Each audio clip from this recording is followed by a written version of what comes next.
name is Crystal Schewbkey, and my one amazing thing is the day that I entered Lake Area for the first time and lost my house all in the same day.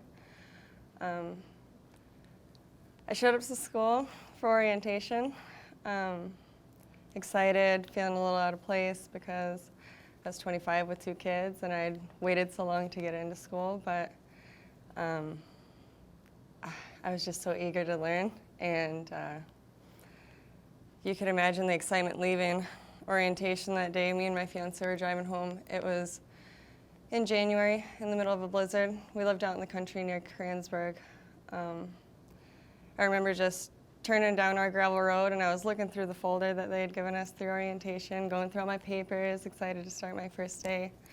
And I just heard my fiance yell, "Oh my gosh, our house is on fire." And me just knowing his humor, I thought he was joking. So I said, "Haha, yeah, right." Well, when I looked up, even through what was practically white out snow, you could see this giant orange glow, and my heart just sank. We pulled up into our driveway, called the police, fire department. They took, around a half an hour to get there. My fiance had actually gotten out of the car and went and broke a window, got a couple of his shotguns, and got a bassinet, which was a family heirloom from my grandmother that my dad, and I had all slept in as a baby.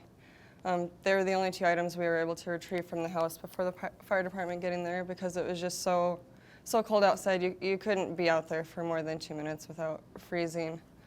When they got there, they had kind of barricaded us in the driveway, so we got to really just watch every memory, everything that we had ever built and stored and cherished just slowly burn completely down to the ground. So I knew I really had a choice at that moment to let it break me, make me give up, or I could pray for strength and to keep going and just remember that excitement I had leaving the school that day.